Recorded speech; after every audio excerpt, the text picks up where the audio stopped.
bila vurugu na vita na mambo kama hiyo. Kwa mfano, tunaona ya kwamba zile visa zimetendeka, Nakuru imekuwa on the limelight nationally over this long reasons. Watu wanalia, ule mtoto alikuwa deaf pale, mwenye alipotea hajapatikana. Brian Odhiambo wetu tumengangana, watu wanatoka Nairobi kuja kutusaidia, civil society organizations, civil society, mawakili wengine wametoka, mashirika ya Nairobi ndio inakuja kutusaidia, lakini sauti ya viongozi ambao inafaa ikue action, tujue kama wangekuwa naongeza ingekuwa imetusaidia. Kuna ndugu yetu Richard pale Moro, naye pia hatujasikia, ni watu raia, watu wengine wa kawaida ndio wanaenda kungangana.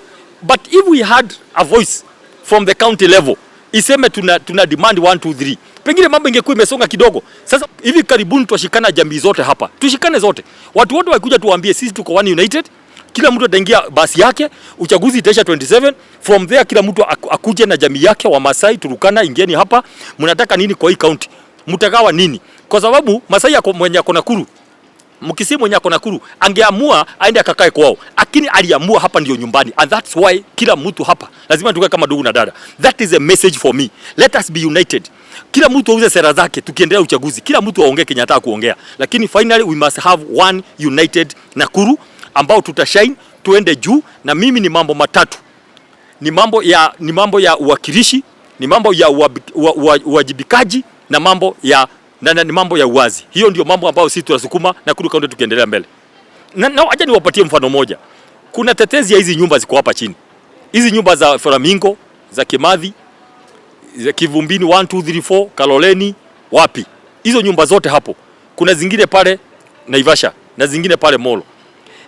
Sasa kuna shida na serikali na wale watu ambao wanaishi huko. Wameishi huko 40 years. Kuna kesi kotini ya kwamba kabla muongeze rent, kuna kesi ilienda ikapelekwa na wale watu pale. So mimi nashindwa aje. Si watu waongee. Watu waongee tu. Serikali ya county iongee na wale raia. Muulizane what is the best way forward. Lakini saa nyingine kifua haifanyagi kazi. I am appealing, mimi naomba, because mimi napenda kukuwa mtu wa amani. Wacha waulizane, mnataka aje? Kama sasa sheria imepitishwa, watu wafanye registration. Haya, wafanye registration ndio waanze kulipa. Haya, wakisema kulipa, wao wanasema kuna kesi kotini hajatatuliwa. Hiyo mgongano ni ya nini? What for? Hakuna haja. I don't see the need. So, wale watu wanasema ya kwamba, na mimi nikaanza propose, governor wa kwanza, serikali ya kwanza ya county ikasema kuna waiver. Wakati county government ya pili ilikuja ikasema mimi sijaona hiyo waiver, haijaandikwa mahali. So, hakuna mtu anajua kama iko ama rent ni nini ama what. Na mimi nataka kupropose kitu moja. Kama serikali inataka kujenga nyumba mingi kwa hiyo estate, ibomoe ijenge manyumba hata ya orofa 20. Si ichukue hawa 1500 wasajiliwe vizuri, wapatiwe hizo nyumba 1500, alafu ijenge nyumba nyingine 20,000. So can we have solutions? That's what I'm saying. Can we, watu wakae chini. Mambo ya marubano haisaidii. Lazima tukae chini. Mashida zote tuko nazo kitaifa, kikaunti, nyumbani, kila mahali, watu wakae chini waelewane. That is the way to go. So tungependa kusema kindly, we want to see viongozi ambao wamechaguliwa Nakuru County, mambo ikitendeka mashida ya watu wa Nakuru County, wakuje tu waingilie, waseme, hata wao waongee. Lakini saa nyingine ni ngumu ukiwa ndani kuweka kidole ukiwa ndani. Saa nyingine mtu anaogopa. Asante sana. Mimi naitwa Dr. Peter Mbae. Mimi ni kiongozi wa hapa Nakuru, na pia kwa mapenzi ya Mungu natumai ya kwamba tutashirikiana katika kiti cha Senate katika mwaka wa 2027.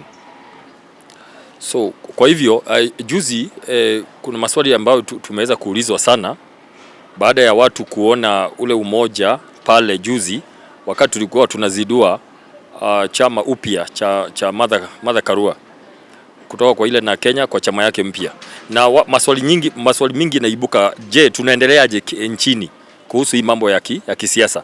Mimi ningependa niseme ya kwamba kwa sasa tuko mahali ambapo kila mtu ambao ako kwa hii coalition ambao tuko upande wa upinzani, kazi kwanza ni kila chama ijiweke nguvu mashinani.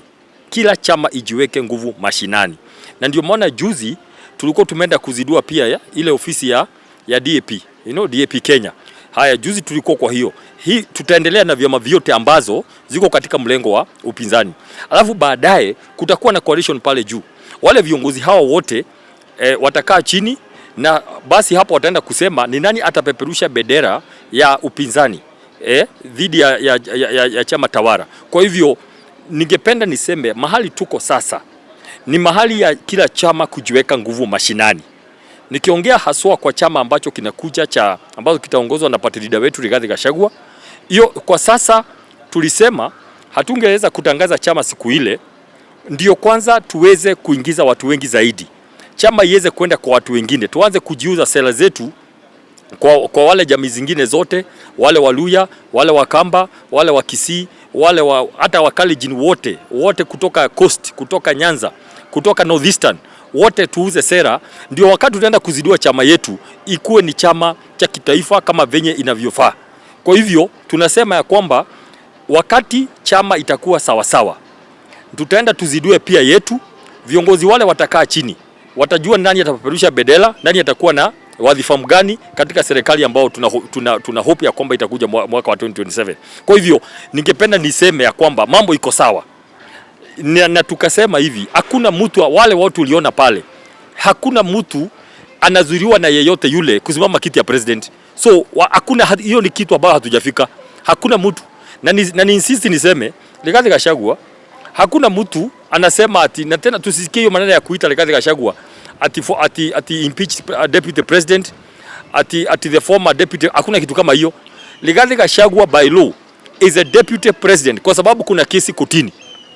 Until kesi yake ishe ndio tutajua kama atakuwa impeached ama atakuwa former ama current. As we speak today, tuko na matumaini ya kwamba koti itaona ya kwamba ile process ilifuata ndio Rigathi aweze kutolewa, haikuwa ya haki. It is possible, na ndio maombi yetu kwa kotini, Rigiji atabakia kuwa deputy president wa Kenya as far as we are concerned, na kuna kitu kesi inaweza katwa kabla appeal zote hazijaisha. So as far as we know, Rigathi Gachagua is not the former and is not impeached. He is the deputy president of the Republic of Kenya until otherwise. Pia vile malumbano baina ya Francis Atwoli, kiongozi wa KOTU, na kiongozi Martha Karua kuhusiana mambo ya rangi ya chama ya Karua na ile na KOTU hiyo ya purple. Naona kama mimi ningependa niseme kwa sababu mzee Atwoli ni mzee wetu, na kiafrika lazima vijana wakuwe na heshima sana na wazee. Kwa hivyo singependa kuongea mingi kuhusu ile shida Atwoli yako na rangi ya purple. Mimi nafikiria hakuna mtu anakuwa na patent. Hakuna mtu anakuwa na ile haki amepatent rangi yote Kenya hii ama hii dunia. Rangi tulipatiwa na Mungu. I think kuna mtu aliinvent rangi one day. Zote tukakuta marangi na zote hata zinakuwa kwa rainbow. Mungu asemagi rangi ni zake. Kwa sababu kama Mungu angesema rangi ni zake, zile ziko kwa rainbow, then hakuna mtu angekuwa anazitumia. Lakini hata Mungu alitupatia kara zote freely. I am not sure of any sheria yenye pengine KOTU ama ndugu yetu mzee wetu alienda akapatent purple akasema ni yake na isitumike na mtu mwingine yote. I don't think that's necessary. Maybe anataka tu kulete mukshi but I don't think he is serious even himself. I think kila mtu akona haki ya mila rangi ya mini kara rangi inaweza tumiwa kwa hii kwa ile, na sidhani Industrial Property Institute kuna mahali ina patent rangi fulani because colors are universal.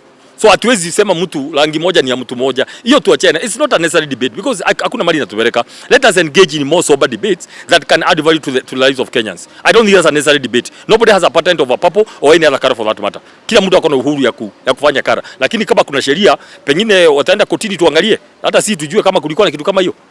Hivi ya some rights. Ningependa niseme hivi. Mimi huwa na a lot of respect. Huwa na heshima sana kwa viongozi ambao wamechaguliwa sana, na haswa ile kitu unaweza fanya ni kuwakosoa, kutoa makosa hapa na pale, na haswa Nakuru ambayo mimi huwa najivunia kuwa mmoja wao ambao waliunda Nakuru County tukiwa na gavana wa kwanza 2013. Yani si ndio tulikuwa pale tukaunda hii county government, tukaweka structures, tukaweka systems, tukaweka processes, na tukasema wale watakuja baadaye wafanye kazi namna hii. Kwa hivyo wakati uchaguzi uliisha, tuna expect kwamba wale chaguliwa nyadhifa tofauti wanafanya kazi yao. Kumekuwa na shida na malalamishi mingi sana, kwa sababu watu wengi wanahisi ni kwamba wameachiliwa na uongozi. Yani ile sauti ya uongozi katika kushughulikia mambo yao wanasikia wakati mwingine hakuna.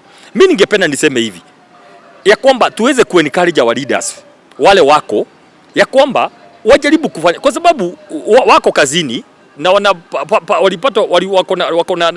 wanapata mapato na mishahara na pesa ya umma ya raia, wafanye kazi yao tafadhali, bila vurugu na vita na mambo kama hiyo. Kwa mfano, tunaona ya kwamba zile visa zimetendeka, Nakuru imekuwa on the limelight nationally over this long reasons. Watu wanalia, ule mtoto alikuwa deaf pale, mwenye alipotea hajapatikana. Brian Odhiambo wetu tumengangana, watu wanatoka Nairobi kuja kutusaidia, civil society organizations, civil society, mawakili wengine wametoka, mashirika Nairobi ndio inakuja kutusaidia, lakini sauti ya viongozi ambao inafaa ikue action, tujue kama wangekuwa naongeza ingekuwa imetusaidia. Kuna ndugu yetu Richard pale Moro, naye pia hatujasikia, ni watu raia, watu wengine wa kawaida ndio wanaenda kungangana.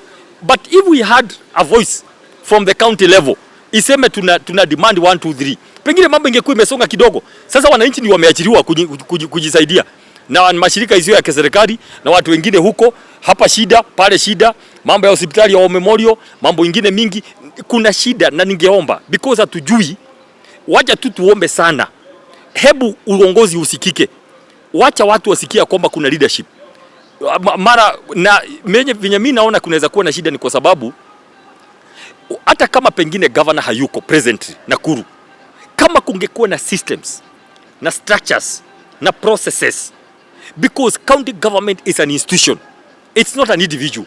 Inafaa hata kama pengine physically pengine ako nje, lazima kukue kuna mbinu, kunafaa kukue na njia ya kwamba kazi inaendelea. Nobody should feel a difference. Kama county secretary ama DG ama CC hayuko, kazi inafaa iendelee, because it's a system. Serikali inafaa ijipeleke yenyewe, kuna venye kazi inafaa ifanyike. So hataki kusema ni kwa sababu pengine governor mwenyewe hayuko. System should work. What we should be asking, why are systems not working even in the physical absence? Kwa sababu zinafaa ziendelee. Sasa kama ama shida yenye tuko nayo ni kwamba unfortunately viongozi wengi wa Nakuru walikoma kwa serikali kabisa. Wakati wamekoma kwa serikali, na ile mambo tunauliza maswali kwa serikali, wanashindwa ku point fingers. Pengine wanashindwa kuuliza maswali kwa WS. Wanashindwa kuuliza maswali mambo nani aliua Richard pale Richard Otieno. Wanashindwa kuuliza huu mtoto alienda, kwa sababu walizama. So wale wanafaa waulize national government wanaogopa. Wale ambao wanafaa wajibu maswali ya county ndio wenyewe. Hiyo ndio confusion yenye tuko nayo. So inabidi raia ndio wanaumia peke yao. Unajua kazi ya senator ni kukagua gavana, kuangalia kama ile pesa ametuma inafika. Yeah? So senator kuna vile anaongea. Na mimi kwangu huwa nasema mtu akiuliza swali ni vizuri ajibiwe kwangu. So ile ya muhimu ni kujibu maswali. Ukiulizwa swali jibu. Pengine kama swali imeulizwa vibaya, wewe sema swali ulizwe vizuri. I think the best way watu waache kukachi. Hii kukachi ndio inaleta shida. Mtu anakachi. Na pia wacha kama ni hiyo mambo ya oversight ifanyike venye mtu anajua. So la kwangu mimi ningependa niseme hatujafika mahali ya kufanyania maandamano. Ukiulizwa swali jibu. Na yeye ule mwingine kama swali imeulizwa vibaya, kama nataka swali ulizwe vingine, swali ulizwe vingine. Oh, what I'm saying, mimi leo nikiulizwa swali yeyote dunia hii ambayo niko na uwezo wa kujibu, nitajibu. Kama ukiniuliza swali kwa vingine yenye sioni kama umeniuliza vizuri, nitakwambia urudie ndio nisikie vizuri venye umejibu. Oh, what I'm saying, wakati viongozi kuna difference ya oversight na marombano. Mimi hakuna haja ya marombano. Watu wafanye kazi wale wamechaguliwa. Mwaka inakuja, wananchi wanaangalia, tumebakisha miaka 2, kila mtu ako macho na ako masikio. That is what I'm saying. Lakini cha msingi ni kwamba lazima kazi ifanywe. Mimi nataka kusema watu wanaweza sema namna hii, kila mtu afanye kazi yake. Haswa wale wamechaguliwa. Sisi tuko hapa nje tunaangalia na tunajitayarisha tukisema ya kwamba we can offer alternative leadership. Ile kazi ambayo inaendelea hapa Nakuru. Hiyo tu ndio tunasema. Asante sana. Mimi ningependa niambie watu ya Nakuru, na ninaomba sana, hebu tuweke amani. Nakuru ni nyumbani ya jamii zote ambazo zinaishi Kenya. Wote wako hapa Nakuru. Hakuna hawakosi, wote 44 wako hapa.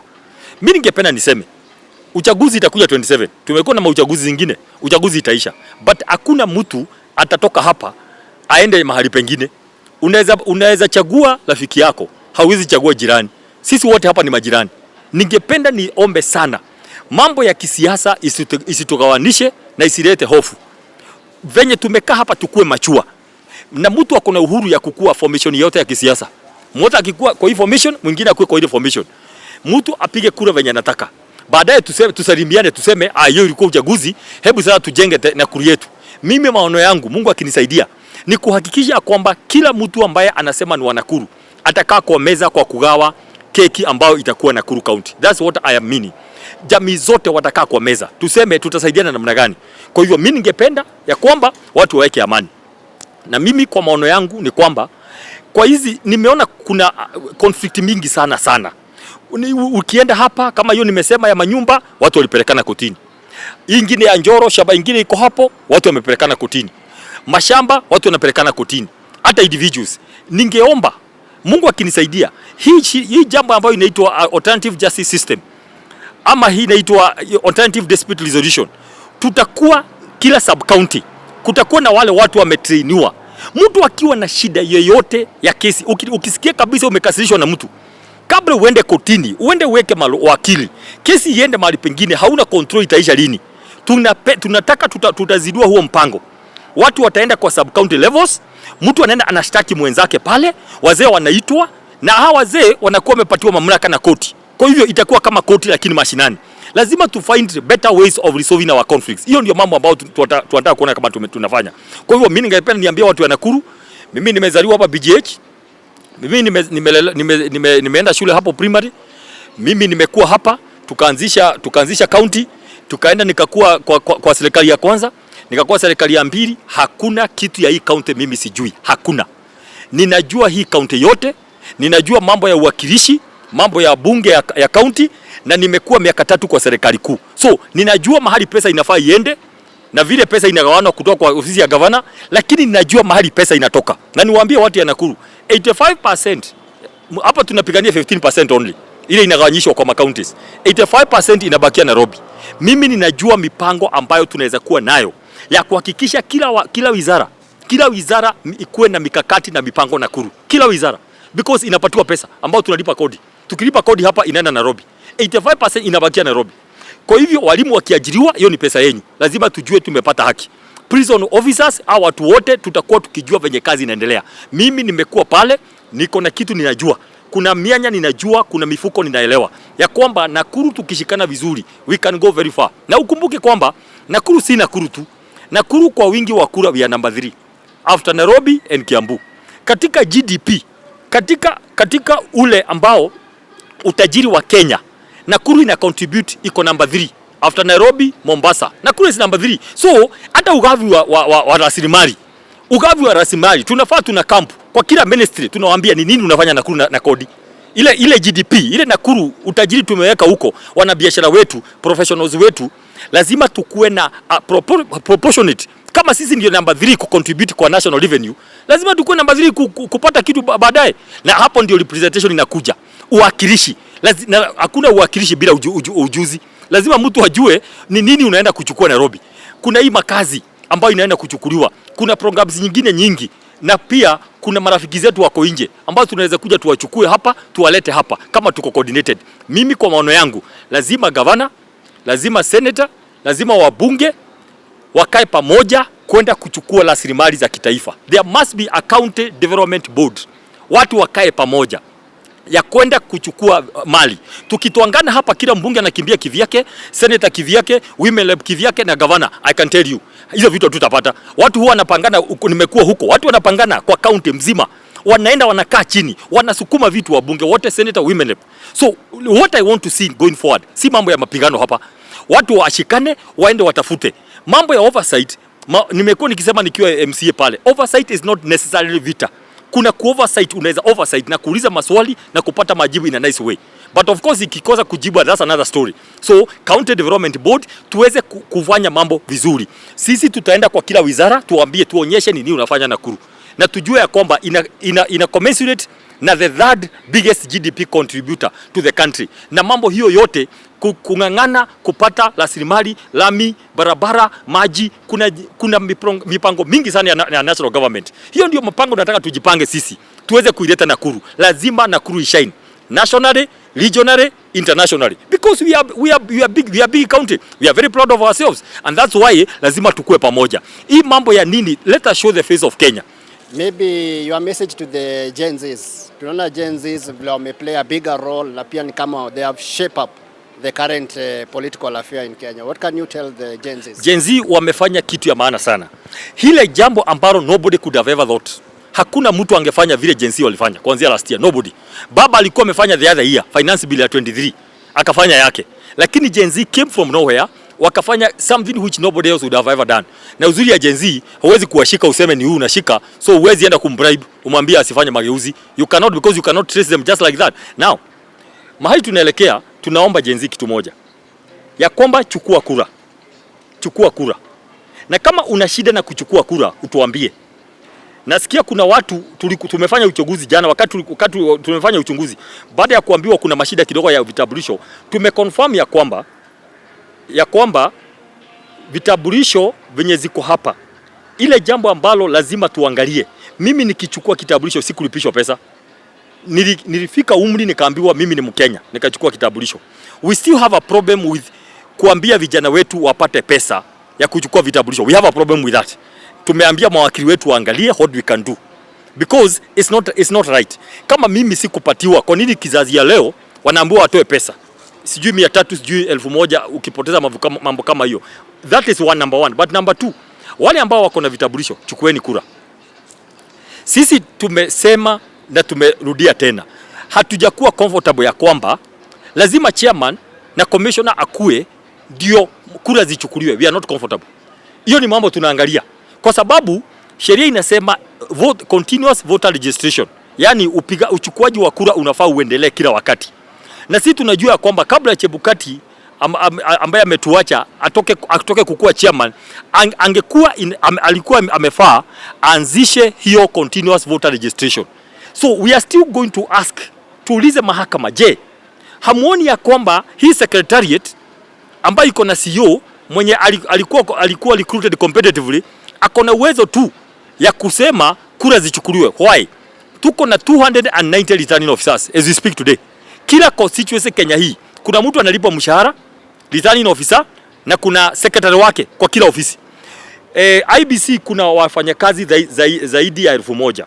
Tunataka kutuulize mahakama, si mturuhusu muone ya kwamba muinterpret sheria na katiba ya kwamba kuna vijana saa hizi 5 million today, by next year itakuwa 6.5 million to 7 million, ambao sisi tunasema Gen Z, tunasema kujeni mtusaidie ukombozi wa Kenya, lakini hawana kura.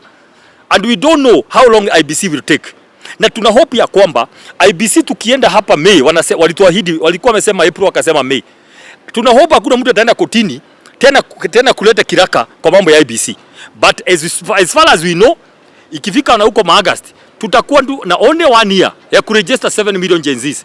That is one big task ya kwamba tunaomba IBC wajue hapo ndio tunaelekea.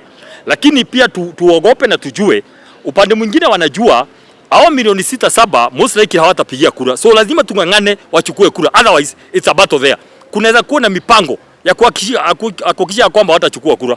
Hapo ndio tuko na tunaangalia kwa makini sana. Tuone how it will go. So number one, we are trying to seek interpretation. Kama ile IBC iko secretary wanaweza kuchukua kura. Ikishindikana IBC wakiingia ikuwe the first priority.